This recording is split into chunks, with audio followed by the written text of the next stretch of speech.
হরে কৃষ্ণ। আজকের ভিডিওটা মেবি না, নট মেবি, লম্বাই হবে আজকের ভিডিওটা। একদম হতে পারে 30 মিনিট, হতে পারে 35 মিনিট, কিন্তু পার্ট আরেকটাও হতে পারে, বুঝছেন? কারণ আমার একটু ভুল হয়ে গেছে, মানে একটা জিনিস একটু আগে পড়িয়ে ফেলেছে, মানে এর আগের গুলো না পড়ে আমি একবারে আগেরটা পড়িয়ে ফেলেছি। তো যাই হোক, এরপরের সাথে অ্যাডজাস্টমেন্ট করে দেবেন। মানে এখন আমি বলেছিলাম আগে ক্লাসে যে 6টা যে অবতার তা সব মিলে সাংস অবতার। এখন বলবেন স্যার সাংস অবতারটা কোত্থেকে আসলো?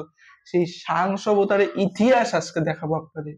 হ্যাঁ, পুরো ইতিহাস আপনাদের আজকে দেখাবো, সাংস অবতারের ইতিহাস।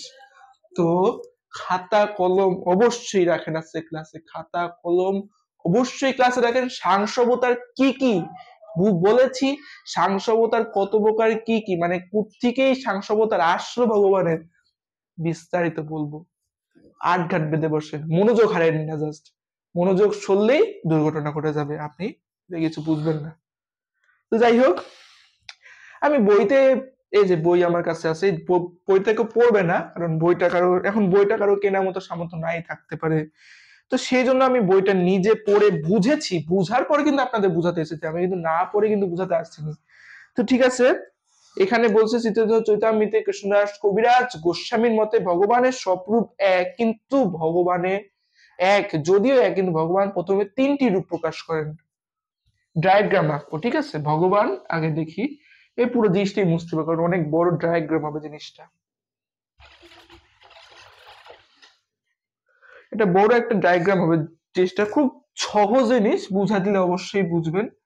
এই যে ভগবান, এই যে এখানে ভগবান, তো ভগবান প্রথমে 3টা রূপে বিভক্ত হন। কয়টা জানেন? একটু ছোট ছোট করে দিই, কারণ আমার এখানে জায়গা লাগবে, তো একটু ছোট ছোট করে দিই। ভগবান প্রথমে 3টা রূপে বিভক্ত হন। এই যে ভগবান, উপরে এই যে ছোট্ট করে ভগবান লিখে দিচ্ছি, কারণ অনেক বড় ডায়াগ্রাম হবে। ভগবান 3টা রূপে বিভক্ত হন। প্রথমত হচ্ছে এই স্বয়ং প্রকাশ,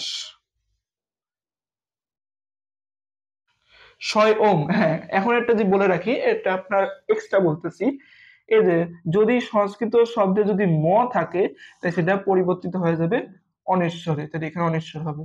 স্বয়ং প্রকাশ, নেতার্থে বলে রাখলাম, স্বয়ং প্রকাশ, এটা হচ্ছে ভগবানের স্বয়ং প্রকাশ, ঠিক আছে?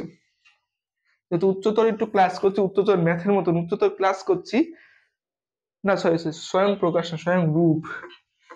আমার স্বয়ং প্রকাশ হচ্ছে একটা প্রকারভেদ, স্বয়ং রূপ। ওই যে উদ্ভিদ টিস্যু পড়েছি না মনে, আমরা ক্লাস 9 যারা আছি তারা উদ্ভিদ টিস্যু পড়েছি, তো তারা এরকম একটা ডায়াগ্রাম মুখস্থ করেছে, এটা আমাদের মুখস্থ হয়ে যাবে আশা করি। তো স্বয়ং প্রকাশ, তারপর আছে তদেকাত্ম, তদেকাত্ম রূপ বা প্রকাশ, যেটাই বলেন একই কথা জিনিসটা, এখানে রূপ বললেও হবে, প্রকাশ বললেও হবে। আর একটা আছে আবেশ প্রকাশ, ঠিক আছে? আবেশ রূপ বা প্রকাশ, যেটাই বলেন, আবেশ রূপ। এই যে ভগবানের 3টা মেন রূপ, তো স্বয়ং রূপ, তদেকাত্ম রূপ, আবেশ রূপ সম্পর্কে 5 মিনিট একটু কথা বলি, ঠিক আছে?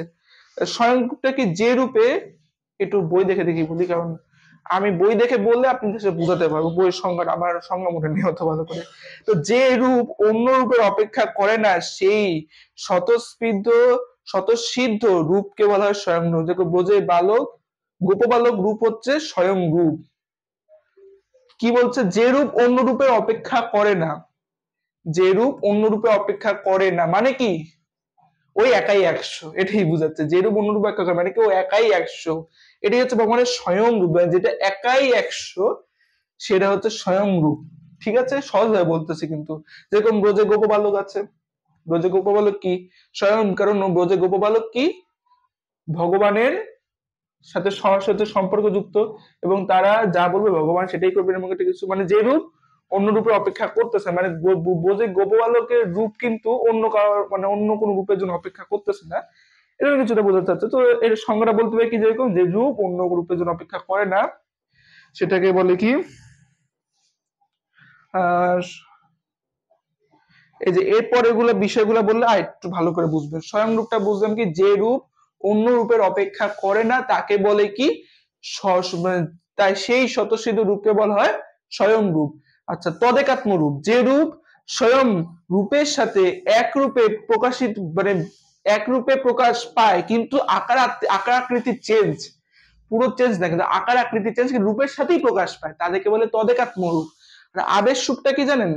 জ্ঞান শক্তি প্রভৃতি কলার দ্বারা আবিষ্ট হয়ে যে সমস্ত মহান জীব ভগবানের প্রতীয়মান আছেন তাদেরকে বলা হয় আবেশ। মানে যে সমস্ত জীব ভগবানের মতন রূপ নিয়ে, মানে ভগবান হিসেবে প্রতীয়মান আছেন, তো তারা বিভিন্ন ধরনের জ্ঞান শক্তি কলা বিষ্ট দ্বারা, মানে কলা মানে কি এখানে কিন্তু হচ্ছে শিল্পকলা বোঝাচ্ছে, এখানে শিল্পকলা, মানে শিল্প অনেক কিছু জানেন, জ্ঞানী ব্যক্তি, সোজা কথা জ্ঞানী ব্যক্তি যা ভগবান রূপে প্রতীয়মান, মহান জীব ভগবান রূপে প্রতীয়মান, তাদেরকে বলা হয় আবেশ রূপ। কথা বোঝা গেল? আবার বলি, স্বয়ং রূপটা কি? যে রূপ অন্য কোনো রূপে অপেক্ষা করে না সেই স্বতঃসিদ্ধ রূপকে বলে স্বয়ং রূপ। আচ্ছা, যে রূপ তদেকাত্ম, যে রূপে একসাথেই প্রকাশ পায় ভগবানের রূপের, যে রূপ স্বয়ং রূপের সাথে, যে রূপ স্বয়ং রূপের সাথে একসাথে প্রকাশ পায় কিন্তু তাদের আকার আকৃতি মানে বৈভব ইত্যাদি ভিন্ন, তাদেরকে বলা হয় তদেকাত্ম রূপ। আর আবেশ রূপটা কি?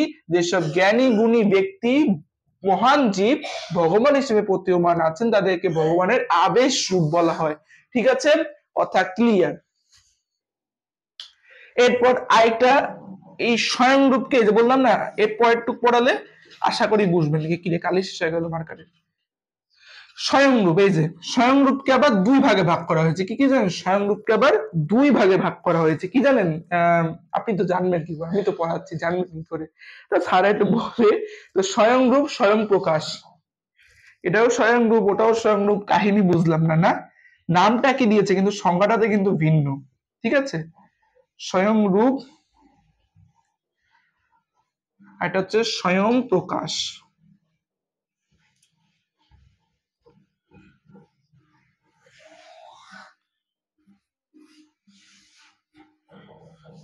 স্বয়ং প্রকাশ, স্বয়ং রূপ, স্বয়ং প্রকাশ, কথা বলে ভিন্নতা আছে। স্বয়ং রূপকে আবার স্বয়ং রূপে ভাগ করছে, মানে এর কথাটা কেবল শুনতে লাগলো, কথাটা কিন্তু সত্য। স্বয়ং রূপকে স্বয়ং রূপে ভাগ করছে, মানে এটার মধ্যে কিন্তু এটাও আছে, এই স্বয়ং রূপটার মধ্যে এই স্বয়ং প্রকাশটা আছে, স্বয়ং রূপটা আছে, কিন্তু এই স্বয়ং রূপটার মধ্যে এই স্বয়ং রূপটার মধ্যে কিন্তু স্বয়ং প্রকাশ নাই, স্বয়ং রূপটাই আছে শুধু, এই জন্য এটাকে বলা হয়েছে স্বয়ং রূপ। ঠিক আছে, কথাটা এই জন্য ক্লিয়ার করে দিলাম আগে। তো স্বয়ং প্রকাশটা কি, স্বয়ং রূপটা কি? স্বয়ং রূপটা কিভাবে বোঝানো যায়? যেরকম মানে ভগবান নিজেই স্বয়ং রূপ, মানে ভগবানের স্বয়ং রূপের মধ্যে স্বয়ং প্রকাশ আছে, কিন্তু ভগবানের স্বয়ং রূপে শুরু হয়ে গেছে, স্বয়ং রূপের মধ্যে স্বয়ং রূপে ভগবান, কি বলি, ভগবান নিজেই হচ্ছে এখানে হচ্ছে বুঝাইছে। আর স্বয়ং প্রকাশটা কি? ভগবানের থেকে উৎপন্ন মানে ভগবানের যে স্বয়ং রূপ তার থেকে উৎপন্ন স্বয়ং প্রকাশ। এখন উদাহরণ দিলে আরো ভালো করে বুঝতে পারবেন। উদাহরণকে এখানে দিলাম, কি উদাহরণ দেব? না, এটা সুন্দর একটা উদাহরণ ভাবি। ব্রজেন্দ্র নন্দন বলা যায়, ব্রজেন্দ্র নন্দন সুন্দর একটা উদাহরণ আছে স্বয়ং রূপে। ব্রজেন্দ্র নন্দন স্বয়ং প্রকাশকে, ওই যে ব্রজেন্দ্র নন্দন থেকে কারা কারা উৎপন্ন হয়েছে? স্বয়ং প্রকাশ, এটা কিন্তু ভগবানের স্বয়ং রূপের প্রকাশ, মানে ভগবান রূপ দিয়েছেন, এখন এর মধ্যে একটা তিনি আর একটা তার প্রকাশ। মানে মনে করেন এটা হচ্ছে কৃষ্ণের একটা রূপ স্বয়ং রূপ, সেই স্বয়ং রূপের থেকে প্রকাশ স্বয়ং রূপে, এখানে শুধু ভগবান, আর এটা স্বয়ং প্রকাশ, মানে তার প্রকাশটা কি? তার লীলা বিলাসের জন্য যে তার সঙ্গী সাথী প্রয়োজন, লীলা বিলাসের জন্য যেরকম তার হচ্ছে ব্রজবালক গুলা কি তার হচ্ছে স্বয়ং প্রকাশ। ব্রজবালক কি? স্বয়ং প্রকাশ। ব্রজবালক কি? স্বয়ং প্রকাশ। এটা হচ্ছে আশা করি বোঝা গেছে। তারপরে হচ্ছে ভগবানের আছে কি তদেকাত্ম রূপ। ভগবানের তদেকাত্ম রূপ গুলো কি কি? ভগবান তদেকাত্ম রূপ গুলো অনেক, মানে যে রূপে, যে আমরা তো সংজ্ঞা বলেছি, যে রূপ স্বয়ং ভগবানের সাথে একসাথে প্রকাশ পায় কিন্তু তাদের আকৃতি আচারের জন্য ভিন্ন, তাদেরকে বলা হয় কি?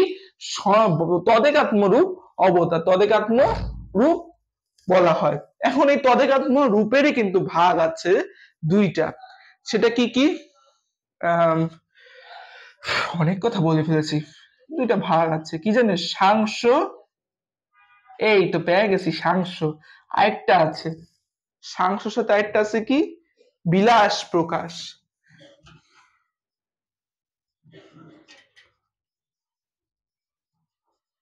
সাংস আরেকটা বিলাস প্রকাশ। সাংসটা কি? সাংস সম্পর্কে আমরা পড়েছি মানে এই ক্লাসে, শ্রীকৃষ্ণের অংশ স্বরূপগত, কিন্তু ভগবান শ্রীকৃষ্ণের, কৃষ্ণ হলো তাদের আকার বর্ণ কৃষ্ণের থেকে ভিন্ন। মানে কৃষ্ণ পুরাই কৃষ্ণ, কিন্তু কৃষ্ণের মতন সবকিছু আছে, কিন্তু তাদের আকার রূপ কৃষ্ণ হতে ভিন্ন। তাদেরকে বলা হয় ভগবানের সাংস অবতার। মানে যাদের অবতার কৃষ্ণ হলেও কৃষ্ণ থেকে তারা আকার, মানে তাদের কি যে ভিন্ন বললাম, শ্রীকৃষ্ণের স্বরূপগত হলো কৃষ্ণ থেকে তারা ভিন্ন, কি আকার আকৃতির দিক থেকে কৃষ্ণের দিক থেকে ভিন্ন, তাদেরকে বলা হয় ভগবানের সাংস অবতার। আরেকটা আছে কি? বিলাস প্রকাশ। বিলাস প্রকাশটা বুঝতে হলে, বিলাস প্রকাশ খুব সোজা একটা জিনিস, যে বিলাস প্রকাশ হচ্ছে ভগবান শ্রীকৃষ্ণের চতুর্ভুজ, মানে চতুর্ভুজ এখনো পড়ায়নি না, চতুর্ভুজ পড়াতে হইব। তো বিলাস প্রকাশ কি? ভগবান শ্রীকৃষ্ণের চতুর্ভুজ, এক কথায় শেষ হয়ে যাবে জিনিসটা।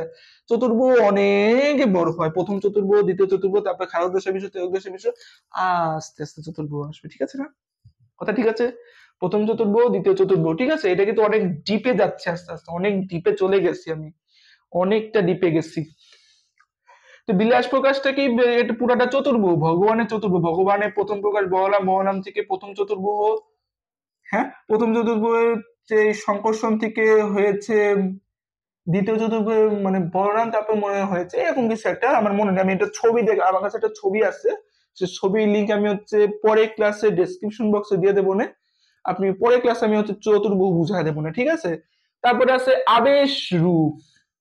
এর কোনো ভেদাভেদ নেই, আবেশ রূপের কোনো পার্থক্য তো কিছু নাই। আবেশ রূপটা এমনই, কি জানেন? এই আবেশ রূপে আছে হচ্ছে কপিল দ্বীপ, আবেশ রূপ ভগবানের। কপিল দেবকে ভগবানের আবেশ রূপ, জ্ঞানী গুণীতে পূর্ণ, এটা বুঝতে হবে। কপিল দেব। তারপরে আছে হচ্ছে চতুষ্কুমার, নারদ, এরাও কিন্তু ভগবানের শক্তি আবেশ। ও না, সরি, আবেশ আবার দুই প্রকার আছে, দেওয়া দেখি। ভেজাল পড়ে গেলেন, ভেজালে পড়ে গেলেন আবার। ভাবছিলাম এটা প্রকারভেদ হচ্ছে পড়াবো না, কিন্তু না, যেটা আছে পড়াই দিই। এটাও আবার দুই প্রকার, কি জানেন? একটা হচ্ছে ভগবত আবেশ, ভগবত আবেশ, আর এটা হচ্ছে ভগবত শক্তির আবেশ। এইটি একটু ভিন্নতা, ভগবত শক্তির আবেশ। এখন আবেশ মানে আমরা কি বললাম, যারা জ্ঞানী গুণীতে পূর্ণ তাদেরকে আবেশ রূপ বলা হয় ভগবানের। ভগবত আবেশটা কি? সে বেশি ব্যাখ্যা দেওয়া নাই, কিন্তু আমরা যে হচ্ছে বলতে পারি যে ভগবত আবেশটা হচ্ছে কি, যে ভগবানের, এটা সরাসরি আবেশ রূপ, কিন্তু এটা ভগবান সরাসরি আবেশ রূপ। ভগবানের শক্তির আবেশ, মানে ভগবানের একটা শক্তি। ভগবানের শক্তি কিন্তু হচ্ছে তিন প্রকার, কি যেন, তটস্থা, ভুলে গেলাম বললাম, অন্তরঙ্গা, বহিরঙ্গা, তটস্থা শক্তি, এই তিন প্রকার ভগবানের শক্তি। এই ভগবত যে শক্তিটা, শক্তিটার আবেশ, মানে শক্তি সম্পর্কে এবং কিছু জানে এরকম জ্ঞানী গুণী ব্যক্তির আবেশ, এই আবেশটাকে বলা হয় ভগবত শক্তির আবেশ। তো এই শক্তির আবেশকে আবার একটু ভাগ করা হয়, মানে ভাগ না, উদাহরণ দিয়ে দিই। এই ভগবত শক্তির আবেশ হচ্ছে নারদ, আর এটার আবেশ হচ্ছে কপিল দেব। আশা করি ইজ দ্যাট ক্লিয়ার? এতক্ষণ যা পড়াইছে তাতে সব বোঝা হয়েছে। ভগবানের তিনটা রূপ, স্বয়ং রূপ, তদেকাত্ম রূপ, আবেশ রূপ। স্বয়ং রূপকে দুই ভাগে ভাগ করা যায়, স্বয়ং রূপ, স্বয়ং প্রকাশ। তদেকাত্ম রূপকে দুই ভাগে ভাগ করা যায়, সাংস, বিলাস প্রকাশ। আবেশ রূপকে দুই ভাগে ভাগ করা যায়, ভগবত আবেশ, ভগবত শক্তির আবেশ। ভগবত আবেশের উদাহরণ কি? কপিল দেব। ভগবত শক্তির আবেশ হচ্ছে নারদ। তদেকাত্ম রূপ হচ্ছে সাংস, বিলাস প্রকাশ। আর স্বয়ং রূপের হচ্ছে স্বয়ং রূপ ভোজনানন্দ, মানে এখানে এখানে কিন্তু স্বয়ং ভগবান বুঝাবে, এটা কিন্তু স্বয়ং ভগবানের রূপ, স্বয়ং ভগবানের রূপ, ভগবান কিন্তু না, ভগবানের রূপ। ভগবানের রূপ আর ভগবানের মধ্যে কিন্তু পার্থক্য আছে, যেমন এখানে আমরা ততক্ষণ রূপে আরো বেশি ভাবে পড়তে পারবো জিনিসটা। তারপর স্বয়ং প্রকাশ কি? ভগবানের রূপের থেকে এটা যে প্রকাশ পেয়েছে, এটা হচ্ছে ভগবানের রূপ। এই ভগবানের রূপের থেকে এটা প্রকাশ পেয়েছে, আর ভগবানের রূপের থেকে এটা প্রকাশ পেয়েছে। আমরা কিন্তু ভগবানের বিস্তারিত বলেছি, মানে ভগবান কোথা থেকে কি এসেছিল এটা কিন্তু আমরা পড়েছিলাম অবশ্যই, যে কোন শাস্ত্রে কি বলা হয়েছে, কোন এই ভগবানটা নিয়ে আমার আলোচ্য বিষয় পুরো করছে। তো এই যে ভগবান, এই ভগবানের স্বয়ং রূপ, স্বয়ং বজনন্দ, স্বয়ং প্রকাশ, তদেকাত্মরূপ, সাংস প্রকাশ, বিলাস প্রকাশ, আবেশ রূপ, ভগবত আবেশ এবং ভগবত শক্তির আবেশ। এই হচ্ছে আমাদের পুরো টপিকটা। আশা করি বোঝা গেছে। Is it clear? আজকে এখানেই রাখছি, আবার আরেকটা পাঠ আসা লাগবে অবশ্যই, চতুর্ভুজ সব পড়াতে হইব। ঠিক আছে।